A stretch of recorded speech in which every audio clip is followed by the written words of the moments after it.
Bonjour à tous, bienvenue dans ce nouvel épisode. Aujourd'hui, je reçois Mathieu Soriano, entrepreneur, pilote de ligne, coach. C'est aussi un grand sportif. Vous l'avez compris, une personne au parcours riche qui a pas mal de choses à nous partager. Salut Mathieu, bienvenue chez Leader Sano. Salut Charles.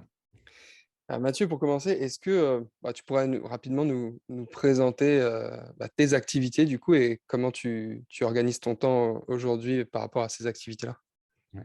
Alors mes activités, moi, mon métier de base au départ, c'est pilote de ligne. Donc ça fait 14 ans que je suis chez Air France. Je fais 10 années en gros de moyen courrier, donc tout ce qui touche l'Europe et l'Afrique du Nord. Et là, ça fait un peu plus de 4 ans que je suis sur long courrier. Le rythme, il est assez, c'est un petit peu décousu, mais en gros, surtout que moi je suis à 75%, donc je suis pas à temps complet chez Air France. Donc en gros, ouais, 3 vols par mois, il faut compter. Et qui s'organise selon la durée des vols. C'est un petit peu décousu, c'est pas très simple à expliquer. Et l'autre partie de mon activité, c'est aujourd'hui du coaching. Comment j'y suis arrivé? J'ai d'abord passé 6 ans à faire de l'hypnose, essentiellement dans le milieu de la cancérologie. Petit à petit, j'ai commencé à accompagner des cadres dirigeants parce que il se trouve qu'il y en avait beaucoup dans l'hôpital où j'accompagnais mes patients en cancérologie. Et on m'a demandé petit à petit donc d'adapter les accompagnements que je faisais sur un volet de plus en plus professionnel. Et c'est pour ça qu'ensuite, je me suis formé au coaching et qu'aujourd'hui, j'accompagne essentiellement des dirigeants, des entrepreneurs et des managers. Ok, super. Et quelle forme de coaching tu pratiques avec eux? C'est quoi les problématiques qu'ils rencontrent? Ok. Il y a deux volets principaux. Le premier, c'est une partie stratégique, où là, ce que j'ai essayé de faire, c'est d'amener donc, dans le milieu de l'entreprise tout ce que j'ai appris de mon métier de pilote de ligne. Donc, ça peut être sur la gestion du stress. Ça va être essentiellement également tout ce qui va tourner aux prises de décision, puisque le métier de pilote de ligne t'expose à des décisions qui doivent être prises de manière très rapide, surtout, et très engageante, puisque tu as 400 passagers derrière toi, et en un temps qui est très court. Il y a aussi tout ce qui est prévention et gestion du risque, qui est un gros volet de ce métier-là. Donc ça, voilà, pour la partie stratégique, je m'appuie essentiellement sur le métier de pilote de ligne. Et ensuite, moi, mon gros dada, c'est tout ce qui est dynamique relationnelle. Donc souvent, je suis appelé quand il y a des conflits, quand il y a des problèmes sur des négociations, quand il y a un problème d'entente entre des associés ou un message qu'on a du mal à faire passer entre différents échelons hiérarchiques. Donc vraiment, j'essaie d'amener cette dimension stratégique et cette dimension dynamique relationnelle aux dirigeants que j'accompagne, avec une promesse qui est le fait de réconcilier et la réussite et l'épanouissement, parce que je trouve que très souvent, on a tendance à sacrifier l'un pour l'autre et inversement. Donc l'idée, voilà, c'est de voir comment est-ce qu'on peut réconcilier ça.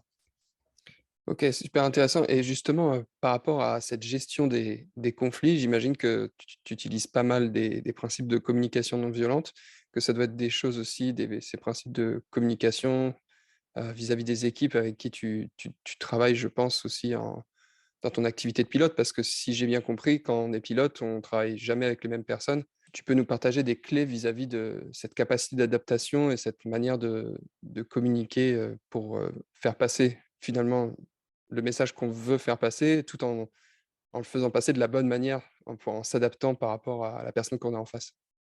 Alors, il y a deux choses. Effectivement, comme tu le soulignes, le métier de pilote, donc, nos plannings sont aléatoires. C'est-à-dire que c'est un ordinateur qui génère les plannings. Donc, à chaque fois qu'on part en vol, on tombe sur des équipages qui sont différents. Que ce soit les autres pilotes, puisqu'on est entre 2 et 4 sur l'encourrier, et les hôtesses et stewards. Il y en a entre 9 et 12 selon les vols. Donc, à chaque fois, c'est des équipes qui sont nouvellement constituées, qui ne se connaissent pas. Donc, c'est vrai qu'on a quelques minutes pour essayer de créer un équipage et de faire en sorte de mettre une bonne ambiance qui soit à la fois professionnelle et dans laquelle la communication va se faire de manière fluide. Donc, ça, c'est un petit peu, ouais, c'est un aspect qui est quotidien dans le métier de pilote. Comment est-ce que j'essaie de le gérer avec les outils que j'ai à côté? Et justement, j'ai longtemps, moi, pas mal misé sur les outils et je trouve que c'est quelque chose qui peut être, pour moi, c'est un pansement aujourd'hui. C'est-à-dire qu'un outil peut te débloquer une situation, ça peut être intéressant, mais ça reste limité par rapport à un changement de perception. Je m'explique. Si, par exemple, tu n'es pas capable de comprendre le système de valeur d'une personne, tu as beau avoir des outils de communication non violente, je trouve que l'impact va être assez faible. C'est juste une personne qui a un regard sur une situation et qui va utiliser un outil. Je trouve que si tu apprends à cette personne-là à changer le regard qu'elle porte sur la situation, que la dynamique, elle va se transformer et elle va être beaucoup plus saine. Donc, je dirais qu'aujourd'hui, en tout cas, quelqu'un qui a des difficultés à faire passer un message, quelqu'un qui a des difficultés à fédérer une équipe, qui a des difficultés à motiver une équipe, il y a plus un travail à faire sur ses perceptions et sur la dynamique qu'il y a avec cette personne que simplement d'utiliser un outil. Même si, une fois de plus, les outils, ça peut être un très bon point de départ, une très bonne introduction pour commencer à améliorer sa communication. Justement, quand tu parles de changer ses perceptions par rapport à une situation, j'imagine que, dans des situations particulièrement stressantes, justement, il faut savoir, s'adapter par rapport à ça. Tu parlais tout à l'heure de cette capacité de gestion du stress, dont tu fais preuve à travers, ton activité de pilote, mais aussi dans ce que tu transmets, à tes élèves, en coaching. C'est quoi pour toi le rapport entre justement une situation stressante, les perceptions et les pensées qu'on va en avoir et bah, justement la manière, de gérer tout ça? Alors, la manière, je pense qu'il y a tu as 2 choses. Tu as, le court terme et le long terme. Sur le long terme, plus une personne va être capable de développer un set de compétences qui lui donne confiance, plus ça sera facile quand elle est confrontée à une situation, délicate, de dire: «OK, j'ai les ressources, je sais faire». Ça passe par des compétences techniques. Par exemple, nous, tu sais, les pilotes, donc déjà, on a des formations qui sont très solides et 2 fois par an, on est réentraîné et testé. Ce qui nous permet de mesurer un peu notre niveau de compétence. En gros, il y a 9 compétences, je crois, qui sont regardées chez nous, tous les ans. Et l'instructeur qui va nous faire passer ces examens-là va observer de manière très factuelle comment est-ce que je me situe sur chacune des 9 compétences et est-ce que j'ai des difficultés ou pas et si j'en ai, comment y remédier. Donc voilà, vraiment un gros socle de compétences, ça te permet de mieux gérer les situations de stress. Ensuite, à court terme, ça va plutôt être des techniques, des outils. Il y en a plein. Il y a des gens qui vont passer par la respiration abdominale. On a aussi des outils de prise de décision qui vont faciliter la prise de recul et le fait de sortir du côté émotionnel. Donc pour moi, c'est vraiment toujours développer ces deux choses-là, un set de compétences qui te donne une grande confiance et une capacité d'adaptation. Et à plus court terme, se dire, OK, qu'est-ce qui va me permettre là tout de suite, dans la situation dans laquelle je suis, de prendre la meilleure décision et sans me laisser polluer par des émotions, par un facteur émotionnel. Ouais, justement, par ce facteur émotionnel, hem, souvent quelque chose qui est très fréquent même dans les élèves que j'accompagne, mais aussi c'est le cas typique de l'entrepreneur parce qu'on est, en tant qu'entrepreneur ou chef d'entreprise, perpétuellement confronté à des décisions qui vont nous faire ressentir certaines émotions. Est-ce que tu peux nous partager comment toi, par exemple, dans une situation où même si c'est pas forcément à la base une situation particulièrement stressante, mais dans une situation où tu commences à ressentir certaines émotions que tu commences à identifier, c'est quoi la suite pour toi justement par rapport à la gestion de ces émotions? Je dirais que la gestion des émotions, pour moi, il y a vraiment une histoire de temps qui va être importante. C'est-à-dire que si tu as le temps, il y a plein, plein de choses à faire. Si tu as un laps de temps qui est très critique, bon, ben, évidemment, ton champ d'action va être restreint. Je sais que, par exemple, tu as pas mal de compagnies anglo-saxonnes qui ont pris l'acronyme BAD. C'est-à-dire que si t'arrive quelque chose de délicat, tu vas passer par cet acronyme. Donc, première chose, breathe. Donc, tu vas respirer un grand coup tout de suite pour justement, déjà ne pas rester en apnée, ce qui ferait que ton cerveau ne serait pas oxygéné de manière optimale et qui va te faire tendance à prendre une réaction qui serait précipitée. Donc, hop, breathe, tu descends d'un cran. Deuxième chose, on va te demander, le A, c'est analyze. Donc, OK, comment est-ce que tu vas analyser la situation? Et seulement une fois que tu es passé par brief, analyze, decide, donc tu vas poser une décision et ensuite une action qui sera en lien avec ta décision. Et je pense que se rappeler de temps en temps, tu vois, se raccrocher à des mots très simples, à des moyens mnémotechniques très simples, à une méthode très simple, te permet de te dire, OK, je suis dans un cadre. Et je pense que Ouais, très souvent, ce qui va déstabiliser une personne face à une émotion, c'est de sortir du cadre. Quand tu mets quelque chose comme ça en place, c'est beaucoup plus facile. Donc celui-là, il est pour l'aviation. Et moi, c'est vrai que quand j'accompagne les dirigeants face à des difficultés, on va essayer de voir par rapport à leur contexte précis, comment est-ce qu'on peut trouver la meilleure stratégie pour leur permettre, un, de se calmer, deux, d'y voir plus clair, et trois, de prendre la décision la plus efficiente par rapport à la situation qui est rencontrée. Donc ça, voilà, c'est sous des contraintes temporelles, on va dire, un petit peu fortes. Quand on a un peu plus le temps, j'ai un outil qui permet en fait de travailler donc sur les perceptions, ce que je te disais. En gros, si on fait un schéma très simple, quand tu vis une situation, tu vas avoir une perception de cette situation-là. Et d'ailleurs, il y aura autant de perceptions que de personnes présentes dans la scène. C'est ce qui fait que face, je ne sais pas moi, à une anecdote, tu as des personnes que ça va faire sourire, tu as des personnes qui risquent d'avoir peur, tu as des personnes qui pourraient être mises en colère par la même anecdote. Donc, nos perceptions, elles sont que très peu liées finalement à l'événement, mais beaucoup plus à notre système de pensée, à nos valeurs, à plein de choses. Une fois que tu as une perception, évidemment, cette perception-là, elle va déclencher chez toi une émotion. Ok. Si tu perçois, par exemple, qu'un collaborateur a fait quelque chose juste pour t'embêter, tu auras pas du tout la même, émotion que si tu perçois qu'il a fait ça en essayant de te rendre service, mais qu'il a fait une maladresse. OK? Donc à l'issue de ta perception, tu as une émotion qui est générée. Cet état émotionnel dans lequel tu es, il faut imaginer que c'est comme des lunettes que tu vas chausser et qui vont, teinter un peu ta manière de raisonner et donc en fonction de cette émotion, tu vas prendre un certain type d'action qui va déboucher sur un certain type de résultat. Et c'est vrai que, tu vois, pour faire le pont avec ce qu'on disait tout à l'heure, les gens, souvent, quand ils viennent me voir, ils me disent: «OK, j'ai envie d'avoir un résultat différent, donc il faut que je change d'action. Quelle est la stratégie?» Mais on se rend bien compte avec le modèle que je t'expose que si tu joues juste au niveau de la stratégie, donc au niveau de l'action, ça ne marche que si tu arrives à changer ton état émotionnel. Sauf que ton état émotionnel, il ne va pas se transformer par miracle. Donc les gens se sont dit: «OK, il faut que je monte d'un niveau, il faut que je change mon état émotionnel». Il y a plein de manières de le faire. Le sport est un excellent moyen, l'hypnose que j'ai beaucoup utilisée par le passé est un excellent moyen. Il y a plein de façons de travailler sur l'émotion.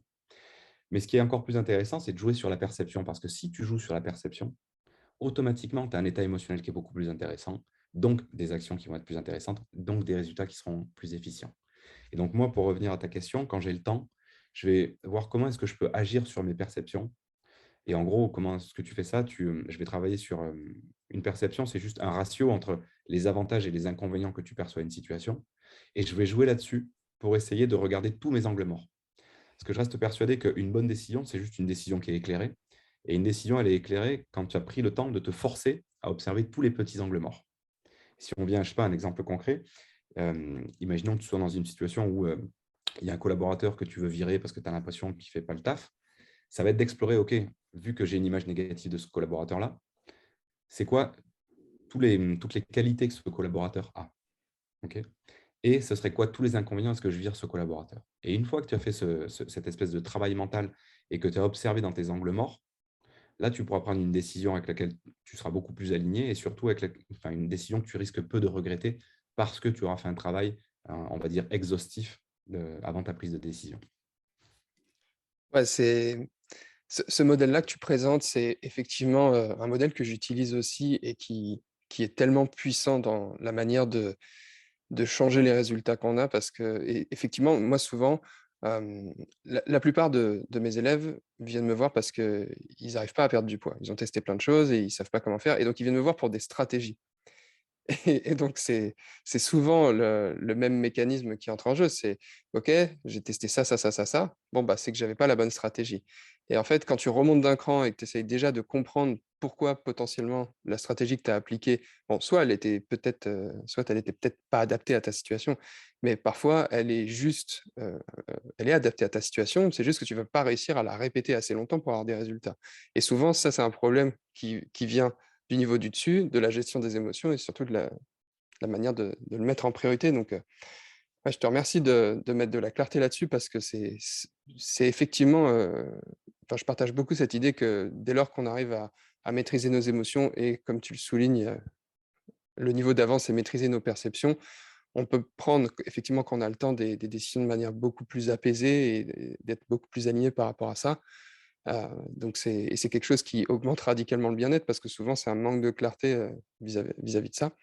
Hem, Tu parlais de sport, il y a quelques instants pour gérer, tes émotions et pour abaisser ton niveau de stress. Comment justement toi tu gères ton niveau de stress au quotidien? Je sais que tu m'as partagé le fait que tu étais un grand sportif. Comment tu intègres justement le sport dans, bah, un emploi du temps qui est décousu avec, des emplois du des semaines qui ne se ressemblent pas? Comment tu t'adaptes par rapport à ça? Alors, grand sportif, j'ai pas cette prétention. Par contre, j'adore ça. C'est déjà pas mal. Bon alors, Et en tout rappelle-nous quand cas, même ton petit palmarès. non, palmarès, il y a pas de palmarès. Moi, enfin, j'ai eu la chance d'avoir des parents qui m'ont pas mal poussé là-dedans, gamin. Et tu vois, on parlait des perceptions et je pense que c'est ça que enfin, c'est vraiment ce que j'aimerais, que les gens retiennent de cette interview. C'est qu'une fois que tu agis sur des perceptions, le reste devient beaucoup plus facile. Moi, Ouais, très tôt, gamin, mes parents ont réussi à me faire, associer beaucoup de plaisir au sport et beaucoup de douleur au fait de ne pas en faire. Bon, ben, si inconsciemment, tu es persuadé qu'une activité va t'apporter beaucoup de plaisir, pour pas beaucoup de douleur et que l'inverse t'amènerait de la douleur et pas de plaisir, automatiquement, inconsciemment, tu vas te diriger vers cette activité-là. Et en plus, ils ont été malins, ils ont fait cette association avec la compétition, ce qui fait que voilà, ouais. ça m'a permis d'assez rapidement, prendre goût à la compétition, prendre goût au dépassement de soi, prendre goût au sport Et je pense que ça a vraiment été enfin, ça continue d'être un pilier très, très fort de ma vie. Euh, Ensuite, comment est-ce que je le fais? Effectivement, moi, j'ai un emploi du temps qui est assez fluctuant. Ce qui est le plus dur à gérer sur long courrier, c'est les décalages horaires et le fait que très régulièrement, on fait des décollages, par exemple, à 23 heures. Tu pars pour 12 heures de vol sur un vol comme Rio, par exemple. Donc, tu as des nuits en l'air, des décalages horaires. Donc, ce que j'ai cherché, c'est de voir comment je pouvais, avec le minimum de temps mobilisé, avoir le maximum de résultats. Et moi, à travers le sport, ce que je recherche, au-delà du bien-être et du dépassement, c'est vraiment de faire à la fois muscu et cardio sur les mêmes séances. Donc, j'ai trouvé des petites séances. En gros, je fais des séances de HIIT et des séances de street workout, ce qui fait que c'est que des choses que je peux faire absolument partout, y compris dans une chambre d'hôtel. Et en gros, j'ai des séances qui font 15 minutes pour quand j'ai vraiment pas le temps. J'ai des séances qui font 30 minutes quand j'ai un peu plus de temps et des séances qui font 45 minutes max. Et j'essaie de me cantonner à 45 minutes max parce que je sais que si je vais au-delà, je risque de sauter les séances. Et c'est quelque chose que j'essaie de transmettre, que ce soit dans le milieu du sport ou ailleurs. Je pense que ce qui prime, c'est la régularité et qu'on peut être régulier que si ce n'est pas une trop forte contrainte. En tout cas, moi, sur les publics que j'accompagne, qui sont des gens qui ont des emplois du temps très chargés, je sais que si je leur dis, bah, voilà, il faut que tu fasses 6 fois par semaine, 2 heures de sport à chaque fois, c'est impossible. Ils n'arriveront pas à dégager le temps et ça va les écœurer. Et donc, je préfère apprendre aux gens de d'abord installer des routines, donc d'avoir une forme de régularité, quitte à ce que ça soit juste une séance par semaine au départ, et ensuite de monter en intensité. Et quel que soit le domaine, vraiment, que ce soit du sport, que ce soit pour le business, je trouve que c'est quelque chose qui a très bien marché pour moi, de me dire d'abord, je mets une routine en place et quand la routine est en place, je peux monter l'intensité. On oublie aussi que ce qui permet d'être finalement beaucoup plus productif parce qu'on est plus apaisé et on est plus apaisé parce qu'on est plus productif, c'est justement la mise en place de routines. Est-ce que tu peux nous partager un peu ça comme c'est quoi tes routines business? Comment tu Alors, c'est vrai, pour le coup, je suis assez bête et discipliné. J'ai un agenda avec plein de codes couleurs. Et il y en a un pour le sport, il y en a un pour Air France, il y en a un pour le coaching et il y en a un pour la vie perso. Et c'est vrai que moi, je sais que j'estime pas avoir une volonté plus forte que la moyenne. En revanche, je sais que quand j'ai un système qui est bien organisé, j'ai tendance à le suivre. Et pour moi, le but de la routine, c'est juste d'enlever en fait toute la partie hésitation. Je prends souvent cet exemple, mais imaginons que je me dis, bah, tiens, demain, je commence à courir. Si le matin, quand je me réveille, j'ai mon short qui est dans une pièce, j'ai ma veste qui est dans une autre pièce, que je me rends compte qu'il fait froid, qu'il pleut, qu'il fait encore nuit, tous ces petits points de friction, c'est autant de moments d'hésitation sur lesquels je vais pouvoir me dire, bah, tu sais quoi, reste au lit, laisse tomber la séance. Alors que si la veille au soir, j'ai regardé la météo, je sais qu'il y a du vent, de la pluie, machin, et qu'il fera nuit à l'heure où je me lève, que je prépare toutes mes affaires et que quand je me lève, je n'ai juste qu'à enfiler les affaires et à sortir, là, j'aurai beaucoup plus de chances de réussir. Ce que j'appelle routine, c'est ça, c'est ouais, dégager en fait tous les moments de frottement et de flottement qui pourraient te faire prendre une décision que tu n'as pas envie de prendre, c'est-à-dire d'abandonner. ouais. Et pour moi, voilà, ce qui marche, c'est faire des blocs et avoir un agenda en ligne là, avec un code couleur tout simple. De telle heure à telle heure, j'ai tel truc, de telle heure à telle heure, j'ai tel truc. Comme ça, je n'ai pas à réfléchir.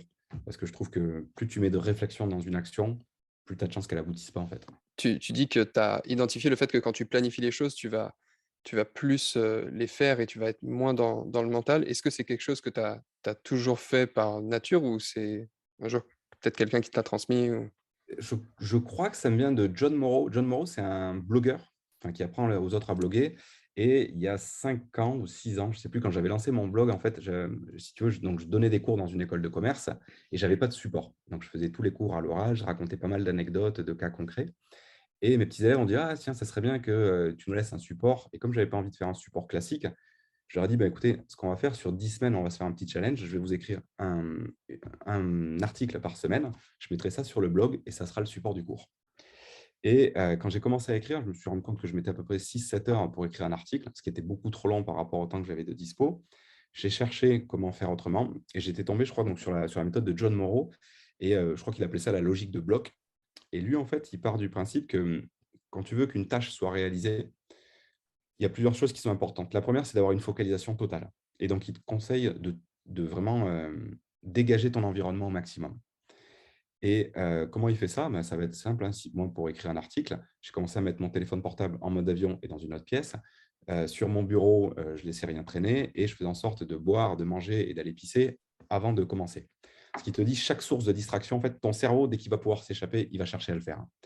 Si tu montres à ton cerveau que quoi qu'il en soit, il n'a aucune distraction possible, bah, tu vas l'obliger à se recentrer et à rentrer dans l'état de flow. Je pense que c'est un concept avec lequel tu es familier avec le milieu du sport. Ouais, Donc, première chose, se dire, quand je fais une tâche, je vire, enfin, en tout cas pour les tâches qui sont importantes, je vire toute distraction. Deuxième chose, il a dit, comme il ne faut pas que vous comptiez sur votre volonté, il va falloir que vous mettiez en place un système. Et lui, en gros, il dit, quand vous mettez un bloc, il faut que vous posiez juste une seule question. Imaginons que donc, tu te dis, bah, tiens, aujourd'hui, tu vois, de 14 à 15 heures, on tourne cette interview. Et puis, à 13h30, il y a quelqu'un qui essaie d'avoir ce créneau-là, alors que tu l'as bloqué pour moi. Et John Morrow, il te dit, est-ce que tu serais prêt à décaler un rendez-vous chez ton chirurgien pour la raison qui vient d'être évoquée? Si la réponse est non, tu ne bouges pas ton bloc.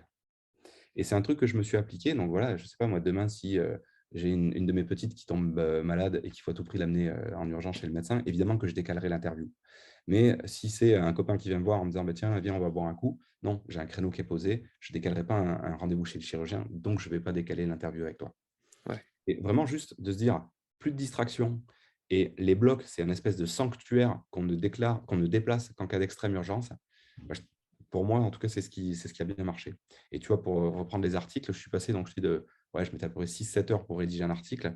À qualité équivalente et à nombre de mots équivalent, je suis passé à 2 heures à peu près avec cette méthode-là, en Juste dégageant. en augmentant ta concentration finalement, Ouais, quoi. ouais. OK. Et est-ce que du coup la planification de ta semaine, tu l'as fait, par exemple, je sais pas, le dimanche soir ou c'est quelque chose que tu fais tous les jours, où tu sais vraiment ce que tu fais dans les 2-3 prochains jours? Une fois par mois, je mets les gros blocs. Alors, tu sais, je disais, mon emploi du temps d'Air France, il est un peu décousu. En gros, j'ai le droit d'émettre 3 préférences par mois, 2 mois avant le mois en question. Donc, par exemple, tu vois, là, on est à début février, je suis en train de planifier avril. Ça, c'est le système d'Air France qui est comme ça. Où Donc, tu j'ai le dis: droit «Je veux de. pas travailler là, pendant Ouais, cette période-là»? des OK, zones de repos et au contraire des zones où j'ai envie de voler et avec le type de vol. Donc, ça, si tu veux, c'est des choses que OK. j'ai du mal à décaler. Donc, d'entrée de jeu, je pose ça. Donc, déjà, ça me donne une visibilité 2 mois à l'avance sur les zones qui vont être mobilisées par Air France et les zones qui seront laissées libres. Une fois que j'ai bloqué ça, moi, ma priorité, c'est mes formations. Soit parce que je me forme, soit parce que je vais former d'autres personnes. Je vais tout de suite caler ça. Et ensuite, une fois que j'ai posé les vols d'Air France et les formations, il me reste un nombre d'heures. Et ça va être les coachings individuels que je m'autorise. Mais les coachings que je vais récupérer seront forcément passés après Air France et après la formation. Et donc tu dissocies ton activité de coaching de ton activité de formation? Ouais. Quand tu dis tu vas former des gens, c'est parce que tu formes d'autres pilotes ou dans une Non, non, autre non, activité? former, non, non, par rapport au coaching ou donc des fois, je fais de la formation en entreprise, tout simplement, donc des OK. formations. Pour moi, la différence, c'est juste la taille. Coaching, c'est tendance à faire du coaching individuel. Formation, je viens pour transmettre un savoir dans une entreprise. Mmh. OK. Ça, si tu veux, comme c'est des blocs qui sont beaucoup plus gros, en général, de 1 à 5 jours, ben, évidemment, ça prend plus de place dans mon emploi du temps, c'est moins flexible. Ouais. Une séance d'une heure que je peux caler plus facilement dans un trou. OK, Voilà. très bien. Je voudrais revenir rapidement sur, le sommeil. Quand tu ne travailles pas, comment tu gères ton sommeil «dans la vie de tous les jours» entre guillemets? Et quand justement tu travailles sur, des longs courriers ou des moments où tu vas avoir un sommeil complètement, décousu, comment tu fais pour, maximiser ta récupération? OK. Bon, le sommeil, on n'en a jamais parlé tous les 2, mais moi, c'est ce qui m'a amené à l'hypnose parce que j'étais insomniaque. Donc en gros, de 0 à 28 ans, OK. je mettais 2-3 heures pour m'endormir le soir. Je me réveillais 5-6 fois la nuit. Enfin, ça a vraiment été un enfer parce que j'étais anxieux et puis parce que je pense que j'avais des mécanismes du sommeil qui ne s'étaient pas bien mis en place. Et si tu veux, en plus, j'avais adopté une approche assez fataliste en me disant, bah, de toute façon, je suis né comme ça, c'est ma nature et j'arriverai jamais bien à dormir. Et c'est effectivement quelque chose qui a été encore plus sensible quand je suis rentré chez Air France, C'est même ce si que au j'allais te départ. dire. Alors, sur moins Ouais. courrier, tu as un rythme plus régulier quand même. Donc, en gros, soit tu te levais vers 5 heures du matin et tu finissais à 14 heures, soit tu commences vers midi et tu finissais vers 22-23 heures. Donc, je n'avais pas de nuit en l'air et sur moins courrier, tu n'as que 2 heures de décalage max. Donc, si tu veux, c'est pas très gênant tant que c'est sur moins courrier, mais bon, c'est pas agréable. Et il se trouve que à l'époque, on m'avait conseillé de faire de l'hypnose pour gérer mon sommeil. J'avais une vision très ésotérique, hein. Pour moi, l'hypnose, c'était un mec avec un pendule qui essayait de t'endormir. Donc, je faisais un rejet total sur ça. Bref, j'ai fini par me laisser convaincre et j'ai été scotché par les résultats. Et c'est ce qui m'a poussé, moi, ensuite, à me former et ensuite à l'amener dans le milieu médical. Donc, j'ai eu une histoire très particulière avec le sommeil, enfin, surtout avec l'absence de sommeil. En hypnose, ce que j'ai appris, c'est plein d'outils qui permettent d'agir sur 2 des 3 facteurs qui t'empêchent de dormir. En gros, il y a 3 choses qui t'empêchent de dormir. Une tension physique, une tension mentale, une tension émotionnelle.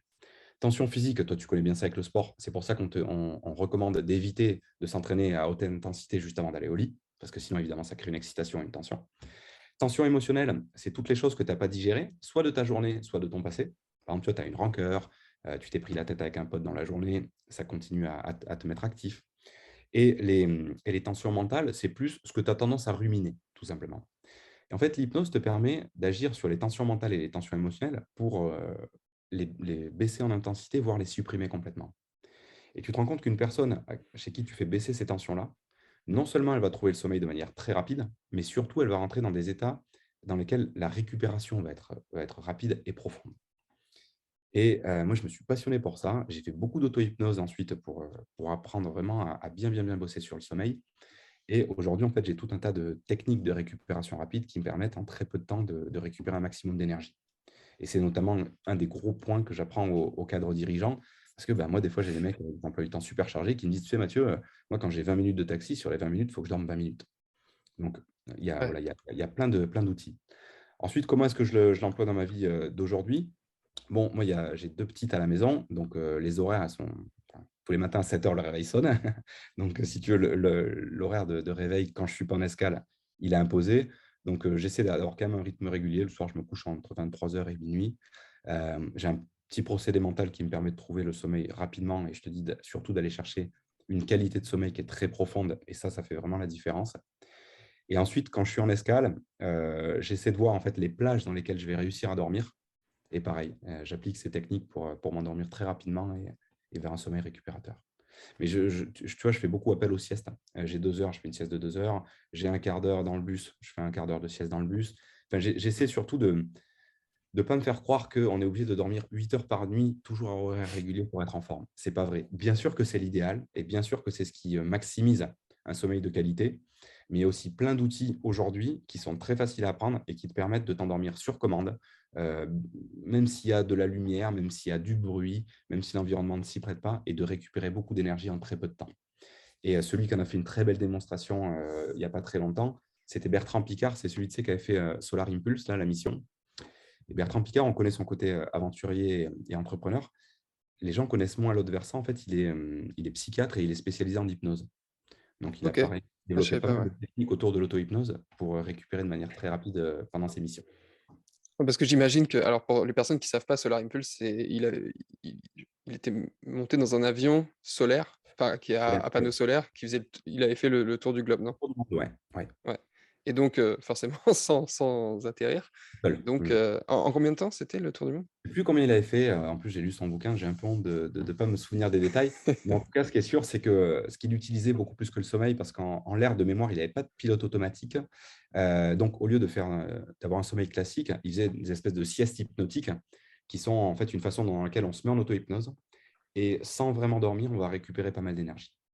Mais tu sais, il y a plein de patterns sur ça. Tu as les marins aussi qui dorment par cycle de 20 minutes toutes les 2 heures. Ça marche très, très bien. En gros, eux, ils créent une dette de sommeil les 24 premières heures. Et à l'issue, toutes les 2 heures, ils vont dormir 20 minutes. Ce qui leur permet d'avoir une récupération qui est maximale sur un temps très, très court. J'ai un ami qui est pas du tout dans ces domaines-là, mais qui m'avait raconté que lui, il avait une sorte de pattern.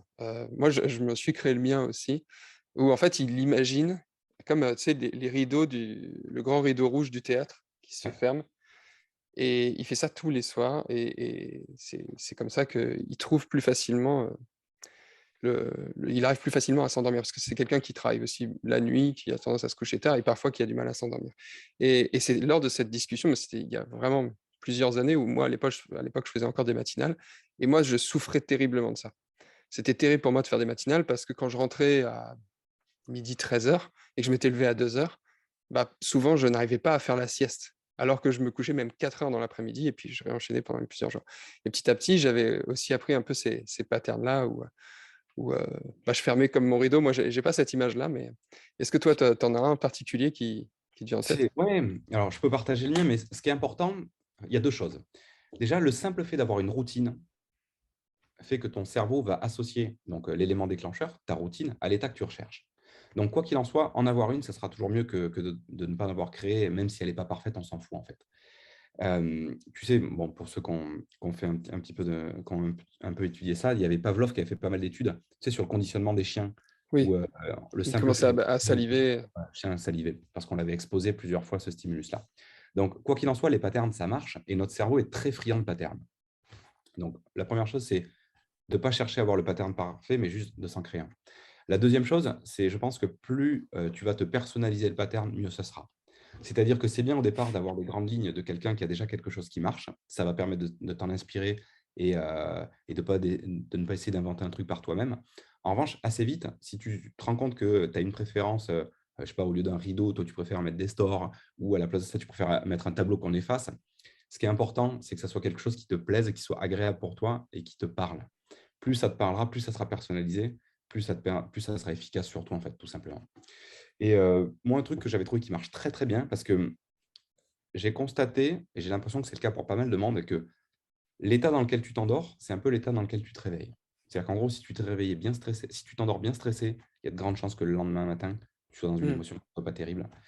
Pareil avec la colère et les différentes émotions.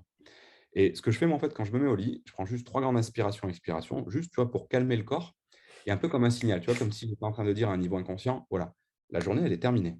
On va tourner cette page-là, on arrête. Donc, je prends mes 3 grandes respirations, et à l'issue, je vais me dire, OK, quelles sont 3 choses qui se sont passées aujourd'hui pour lesquelles je suis reconnaissante? Est-ce qu'il y a 3 choses qui se sont bien passées dans ma journée? Et ce truc-là, il a pour but 2 choses. Premièrement, c'est un entraînement à la gratitude, et deuxièmement, parce que la gratitude, c'est une émotion qui a tendance à vachement apaiser le corps. Donc c'est pareil, ça va le conditionner à avoir un sommeil de qualité. Et une fois que j'ai fait ça, je me demande, demain, qu'est-ce que j'aimerais accomplir? Et dans quel état est-ce que j'ai envie de l'accomplir? Et tu vois, j'ai cette petite mécanique-là, ça me prend quoi? J'en sais rien, 2 minutes, 3 minutes max. Et en général, j'arrive pas à finir la routine parce que l'état de bien-être que ça génère fait que je m'endors avant de finir la routine. Ce qui est super intéressant parce que en tant qu'entrepreneur, moi, j'ai beaucoup souffert j'ai plein de trucs à faire et quand je me dis: «OK, demain, sur quoi je dois me concentrer?» le mental se réactive, la nuit, mais parce que J'essaie de pas faire de je faisais liste. pas l'avant. J'essaie de pas faire la liste. Et en fait, j'essaie de me mettre genre un défi pour le lendemain. Et Ouais, pour avoir essayé les 2, justement, enfin, j'ai souvent eu le problème que tu décris. Je pense que ce qui grippe les gens, c'est quand ils ont l'impression d'avoir trop à faire sur un laps de temps trop court. Et tu as cette émotion d'être submergé. Et cette émotion-là t'empêche justement de profiter de la nuit. Et ton cerveau va rester éveillé en se disant, bah, il faut que je trouve des solutions. Et comme j'ai peu de temps, bah, autant que j'utilise la nuit pour trouver les solutions. Ce que je fais, c'est un peu différent, c'est d'avoir un point de focalisation. Genre, demain, j'ai envie d'accomplir juste ce truc-là. ouais, même si tu en as plusieurs, mais au moins Ouais. tu te Je me limites ouais, sur un truc. focalise sur un et ça, je pense que c'est aussi un outil de productivité qui est super intéressant. Ça, c'était mon entraîneur de boxe qui m'avait, pas mal parlé de ça. Il dit: «Quand tu viens dans une séance, il va y avoir tous les exercices que je t'impose, mais fixe-toi pour la séance du jour un objectif». Par exemple, je dis n'importe quoi, passer un crochet au foie et le fait que ton cerveau, il ait juste un truc à penser, il va tenter des combinaisons, il va tenter de se mettre dans des situations pour réussir ce truc-là. Et si tu penses à monter ta garde, à avoir des déplacements fluides, enfin, si tu penses à trop de choses à la fois, tu vas te saturer et tu vas tout bâcler. Alors que si tu as juste un point de focalisation, le reste devrait se mettre en place de manière naturelle, mais toi, tu as juste un axe de progrès et tu ne te sentiras pas submergé parce que justement, il n'y a qu'un axe. Ouais, merci beaucoup pour toutes ces précisions parce que c'est quelque chose qui, en plus, est très corrélé à la qualité de la perte de graisse, le sommeil, la qualité du sommeil.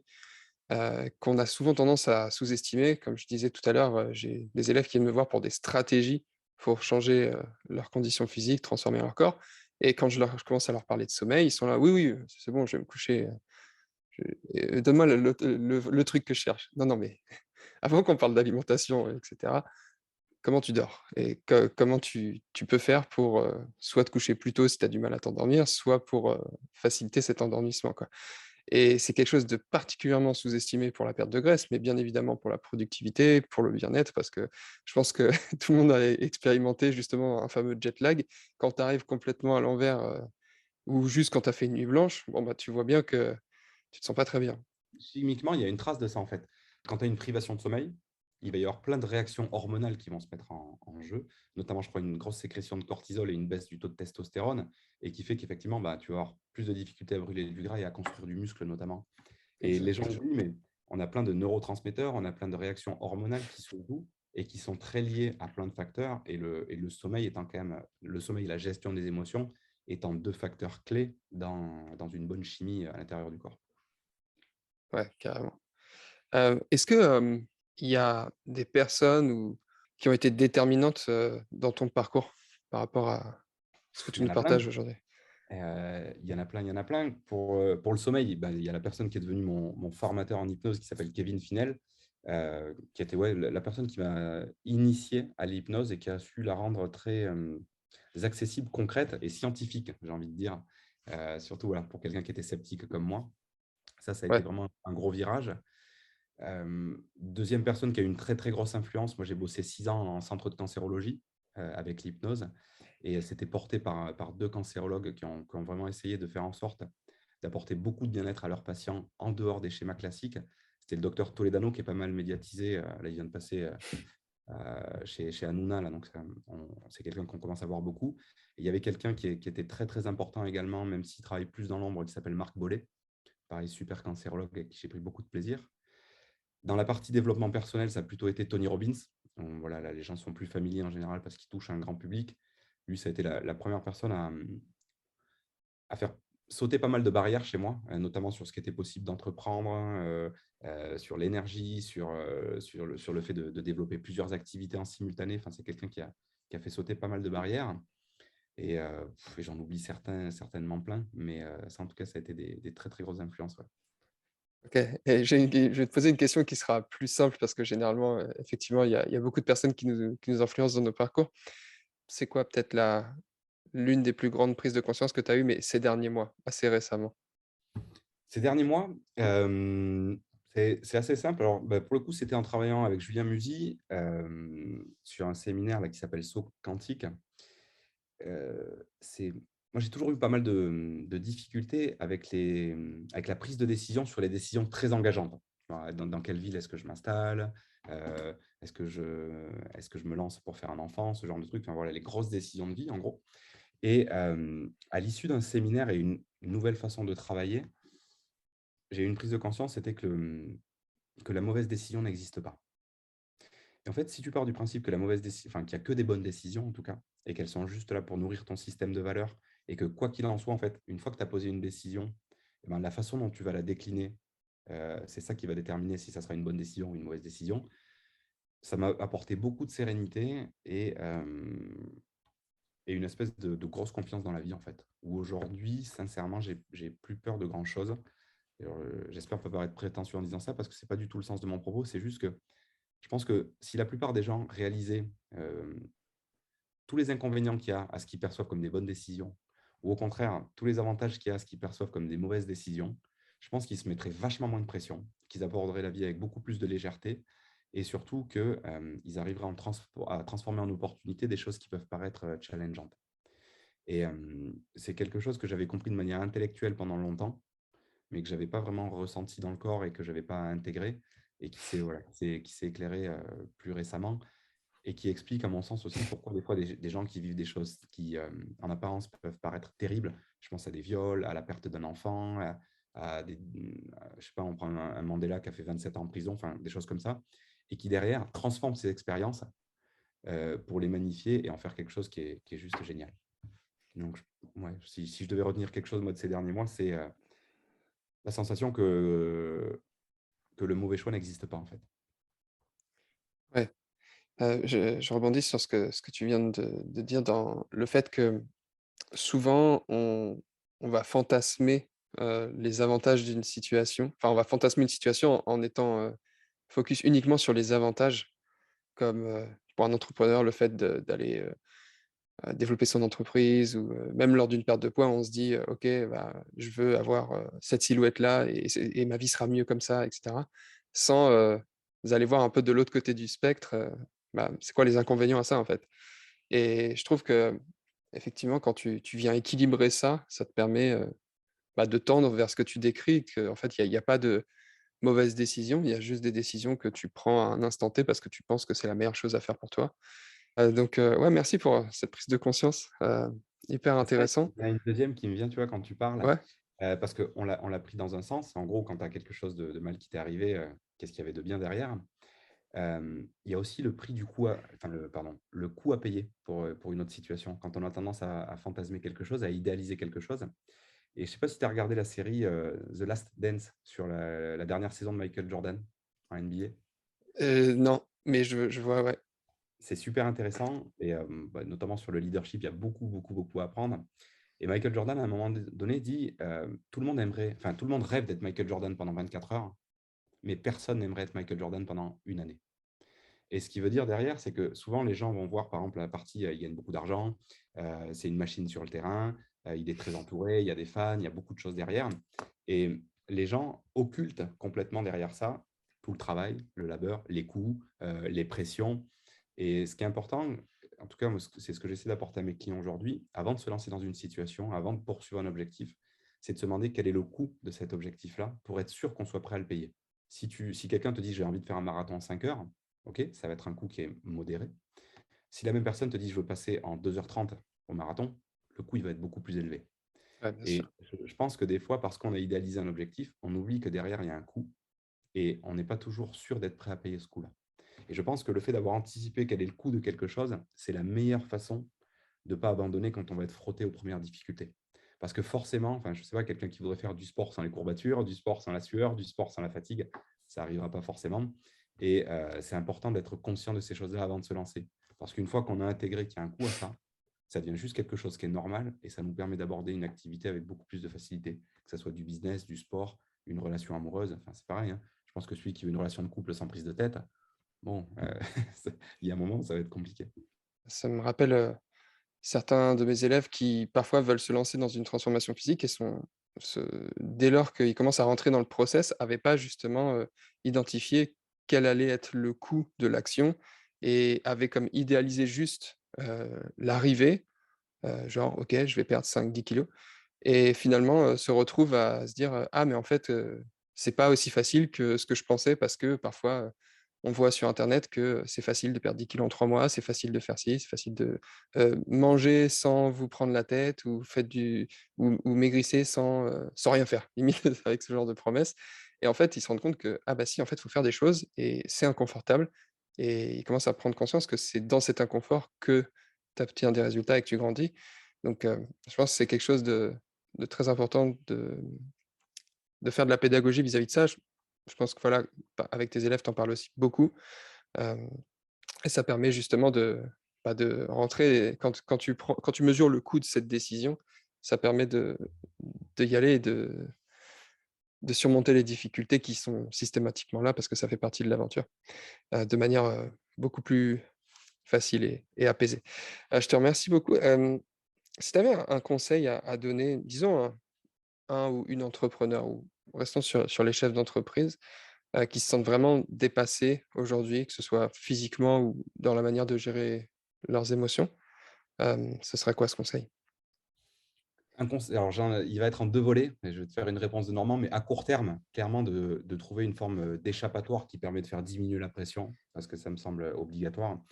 Ça peut être le sport, ça peut être la danse, ça peut être l'art, peu importe. Moi, effectivement, ma manière de faire, c'est le sport, c'est la tienne aussi, parce que c'est ce qui te permettra tout de suite, en fait, d'avoir un premier résultat et qui est prédictible. C'est que tu sais que globalement, qu'à chaque fois que tu vas aller faire ton footing ou ta séance de CrossFit, pouf, ton niveau de stress et de pression, il va diminuer. Et sur le long terme, c'est que si la personne, elle a de manière alors un pic de stress, ponctuel, ça ne me gêne pas. Quelqu'un qui par contre est stressé ou débordé de manière chronique, c'est de vraiment, se faire entourer justement d'un coach et qui l'aide à prendre du recul sur ses perceptions et voir pourquoi est-ce qu'il se retrouve dans ces situations-là de manière récurrente. Est-ce que c'est un problème émotionnel? Est-ce que c'est un problème de stratégie?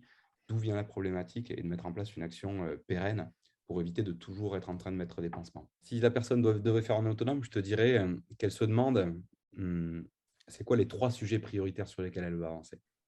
Je pense que souvent ce qui crée justement un gros degré de stress, de confusion et qui fait qu'une personne elle atteint pas ses objectifs, c'est de courir trop de lièvres à la fois. Et Ouais, de temps en temps, juste revenir sur: «OK, c'est quoi mes 3 priorités et quelles sont pour chacune de mes priorités les 3 seules actions que je m'autorise?» Ça permet tout de suite en fait d'y voir plus clair, d'élaguer, de se recentrer et après une fois que la personne a repris pied, elle pourra repartir sur d'autres sujets. Mais en tout cas, moi je sais que dès que je vois que je perds pied, que je suis rentré dans il y a trop de trucs dans ma vie, OK, c'est quoi les 3 fondamentaux? Point. Ouais, tu sors du brouillard. J'ai vu un article sur ton site, où tu parlais de prendre ses responsabilités et ne serait-ce que le fait d'aller faire la démarche d'aller s'entourer d'un coach, c'est une forme de prise de responsabilité. Pourquoi tu penses que c'est si important justement d'être, responsable? Pour moi, c'est pas compliqué, hein, c'est même pas que c'est important, c'est que c'est ce qu'il y a de plus important et alors l'article, ça fait un moment que je l'ai écrit, mais je pense que globalement, ce que je dis dedans, c'est que j'arrive très facilement aujourd'hui à détecter quand je reçois quelqu'un en séance, en quelques minutes, le degré de résultat qu'il va avoir derrière, juste en mesurant ça. C'est-à-dire qu'une personne qui prend ses responsabilités, c'est-à-dire qui se sent responsable de la situation dans laquelle elle est aujourd'hui et responsable du changement qu'il y aura à mettre en place, je sais que cette personne-là, elle aura aucune difficulté à changer. A contrario, il y a des gens, et on peut aussi recevoir ça en coaching, et encore plus, moi, quand je faisais de l'hypnose, parce que l'hypnose, on avait une vision assez passive, avec des gens qui vont te dire, OK, change-moi. Et parce que je paye, c'est à toi de me changer. Et je pense que tu dois connaître ça, hein. Mais c'est comme si en sport, la personne te dit, bon, ben, vu que je vous ai fait le chèque, vous avez qu'à porter les haltères, et puis en espérant que ce soit mes abdos à moi qui se dessinent et mes épaules. Bon, ça ne marche pas comme ça. La responsabilité, pour moi, c'est important parce que ça permet justement de sortir de ce rôle de victime et parce que le rôle de victime, c'est quelque chose qui va t'enlever ton pouvoir, en fait. Si de toute manière, c'est la faute des autres, si c'est parce que tu as pas assez de ressources, si c'est parce que X, Y ou Z, si c'est des raisons extérieures, tu ne te mets pas au centre hein, et donc tu ne déclencheras pas les actions qui te permettent de sortir un résultat. La responsabilité, pour moi, c'est juste de dire, OK, je suis dans une situation, peut-être que je ne l'ai pas voulu consciemment, mais en tout cas, je suis dans cette situation-là et j'ai la responsabilité de changer ce truc-là. Et quand une personne reprend son pouvoir, un, je trouve qu'à court terme, c'est challengeant parce que ça veut dire, si je suis responsable de tout, c'est seulement à moi de me sortir de mon pétrin. Je peux prendre le regard extérieur d'un coach, je peux prendre une stratégie à l'extérieur, mais c'est à moi de m'en sortir. En revanche, à moyen long terme, ça construit l'estime de soi, ça construit la confiance en soi, et puis ça met dans une démarche régulière dans laquelle la personne se frotte aux objectifs, les atteint, et donc va être capable de capitaliser sur différents succès. Donc pour moi, je ne connais pas d'autre façon de s'en sortir que de prendre ses responsabilités. Et plus une personne les prend, plus je trouve qu'elle a des résultats qui sont rapides, constants et réguliers. Génial. Bah, écoute, on va terminer là-dessus parce que c'est c'est tellement puissant de se rappeler ça. Je te remercie beaucoup d'avoir pris le temps. Où est-ce qu'on peut te contacter? Où est-ce qu'on peut te retrouver? Sur mon blog, alors il est plus trop à jour, mais j'ai une petite interface, donc mathieuxsoriano.com. Mathieu avec un seul T. Et sinon, de m'envoyer directement un mail à mathieu.soriano@gmail.com. Sachant que voilà, aujourd'hui, je sais qu'il y a pas mal de gens qui me questionnent encore sur l'hypnose et sur la cancérologie. C'est une activité que j'ai mis entre parenthèses, en tout cas pour le moment. Et que ma priorité, c'est vraiment d'accompagner aujourd'hui les entrepreneurs, les dirigeants et les managers sur les deux volets que je t'ai partagés. Donc, la stratégie de la performance, les stratégies de communication et la maîtrise des dynamiques relationnelles. Et voilà, avec une promesse, un objectif clé qui est comment faire en sorte d'être le plus performant possible en étant épanoui, aligné sur mes valeurs et en donnant du sens à l'activité professionnelle que je construis. Génial et je précise aussi que tu es sur LinkedIn pour les personnes qui Sur qui LinkedIn sont aussi. qui sont sur LinkedIn. Merci Mathieu. Merci Avec grand beaucoup. plaisir. Prends soin de toi.